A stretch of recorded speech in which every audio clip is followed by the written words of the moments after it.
কারণ আপনি টিকিট সেলিংয়ের ব্যাপারটা যদি আপনি দেখেন তাহলে বুঝতে পারবেন। 8 বছরের আয় হচ্ছে 15 কোটি টাকা, আর 1 বছরের আয় হচ্ছে 13 কোটি টাকা। যেখানে 8 বছরে 15 কোটি টাকা, 1 বছরেই 13 কোটি টাকা, এখানে হয়তো বা অ্যানোমালি কী থাকতে পারে সেটা আমরা রেকর্ডপত্র সংগ্রহ করছি। 2023 সালে টিম সিলেকশন সহ বিগত বছরগুলোতে টিম সিলেকশন কিভাবে হয়েছে আমরা এখানে এসে দেখেছি যে আগে টিম সিলেকশন বা তাদের আবেদনের জন্য ফি নির্ধারণ ছিল 5 লক্ষ টাকা। তখন 2 অথবা 3টা টিম এখানে শুধুমাত্র আবেদন করত, তা থেকেই তারা বাছাই করত 2টা অথবা 1টা টিম এরকম। কিন্তু এবছর দেখা গেছে যে আপনার ফি যখন 1 লক্ষ টাকা করে দিল তখন 60টা ক্লাব হচ্ছে অ্যাপ্লাই করেছে। এখন আমাদের কথা হলো যে কেন আগের বছরগুলোতে 2টা বা 3টা টিম অ্যাপ্লাই করতো ক্লাব কোয়ালিফাইংয়ের জন্য, আর এখন কেন একসাথে মানে 60টা টিম অ্যাপ্লাই করেছে? এটা হয়তোবা কিছু কারণ আছে, আমরা ডকুমেন্টস কালেক্ট করেছি যে এখানে ব্যক্তিগত কোনো প্রভাব ছিল কি না, বা হয়তোবা থাকতে পারে বোর্ডের কোনো প্রভাব ছিল কি না এই 3rd ডিভিশন কোয়ালিফাইংয়ের যেই সিলেকশন প্রক্রিয়ায়। এবং বেশ কিছু ক্রাইটেরিয়া ছিল যেগুলো আসলে পাড়া মহল্লার যেই ক্লাবগুলো আছে তাদের পক্ষে এগুলো মিট আপ করা সম্ভবও ছিল না। এই জিনিসগুলো আমরা একটু যাচাই বাছাই করে দেখব।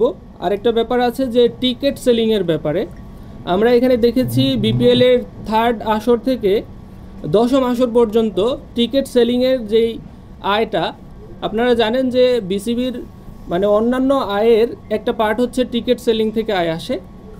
সেই আয়ে দেখা গেছে যে গত 8 বছরে 3য় থেকে 10ম আসর পর্যন্ত 15 কোটি টাকা আয় দেখানো হয়েছে।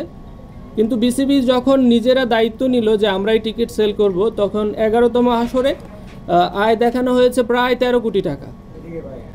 যেখানে 8 বছরে 15 কোটি টাকা, 1 বছরেই 13 কোটি টাকা, এখানে হয়তোবা অ্যানোমালি কী থাকতে পারে সেটা আমরা রেকর্ডপত্র সংগ্রহ করছি। সেগুলো রেকর্ডপত্র পর্যালোচনা করে আমরা দেখব যে আসলে এটার প্রকৃত কারণটা কী।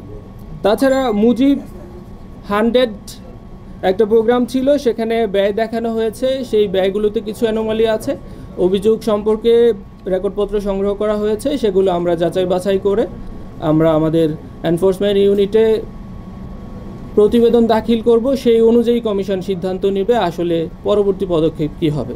বোঝা যাচ্ছে, আপনারা খেয়াল করে দেখতে পারবেন যে বিগত বছরগুলোতে 2 থেকে 3টা অথবা 4টা টিম অংশগ্রহণ করত, আর এবছর 1 লক্ষ টাকা ফি করে দেওয়াতে 60টা দল অংশগ্রহণ করেছে। তাহলে বোঝা যাচ্ছে যে আগে হয়তো বা অংশগ্রহণ করার এরকম স্বাধীনতা ছিল না, বা কোনো একটা প্রেশার ছিল যেটার জন্য তারা অংশগ্রহণ করতে পারে নাই। এটা কি আসলে সেটা আমরা এখনও জানি না। আমরা রেকর্ডপত্র সংগ্রহ যেহেতু করেছি সেগুলো যাচাই বাছাই করে বুঝতে পারবো যে আসলে এখানে কি অসঙ্গতি ছিল। কারণ আপনি টিকিট সেলিংয়ের ব্যাপারটা যদি আপনি দেখেন তাহলে বুঝতে পারবেন। 8 বছরের আয় হচ্ছে 15 কোটি টাকা, আর 1 বছরের আয় হচ্ছে 13 কোটি টাকা। এবং সেটা কেন হলো যে আগে আমরা এখান থেকে যে তথ্য পেলাম যে আগে নির্দিষ্ট একটা অ্যামাউন্ট নিয়ে একটা এগ্রিমেন্ট করা হতো, বিভিন্ন কোম্পানির সাথে চুক্তি হতো, ওই এগ্রিমেন্ট অনুযায়ী তারা টিকিট সেল করতো এবং হয়তোবা নির্দিষ্ট একটা অ্যামাউন্ট বিসিবিকে দিত, যেটা তাদের আয় হিসেবে গণ্য হতো। কিন্তু বিসিবি লাস্ট 3-4টা আসর নিজেরাই হচ্ছে টিকিট সেল করছে, এবং আমরা 11তম আসরে দেখলাম যে 13 কোটি টাকা আয় হয়েছে। 8 বছরে যেখানে 15 কোটি, 1 বছরেই 13 কোটি। তাহলে আমরা রেকর্ডপত্র যেহেতু পেয়েছি সেগুলো পর্যালোচনা করলে দেখলে বোঝা যাবে যে আসলে এখানে প্রকৃতপক্ষে কি অসঙ্গতি ছিল। স্পন্সর সহ যে প্রোগ্রামটা হয়েছিল এখানে ইন টোটালি প্রায় হচ্ছে 25 কোটি টাকার মতো হচ্ছে খরচ দেখানো হয়েছে। বাট অ্যাকচুয়াল আমরা যে অভিযোগ পেয়েছি সেটার কথা বলতেছি, বাট অ্যাকচুয়াল খরচ হয়েছে 7 কোটি সামথিং। এখানে প্রায় 19 কোটি টাকা মানে খরচ দেখানো হয়নি, না দেখে সামহাও এটা সরানো হয়েছিল কিছু, সেরকম একটু অভিযোগ পেয়েছে। তো এখন পর্যন্ত যেটা হচ্ছে এটার ব্যাপারে ফিনান্স ডিপার্টমেন্টের কাছে আমরা ডকুমেন্টগুলো চাইছি। তো আমরা যেটা এখন পর্যন্ত বুঝতে পারছি যে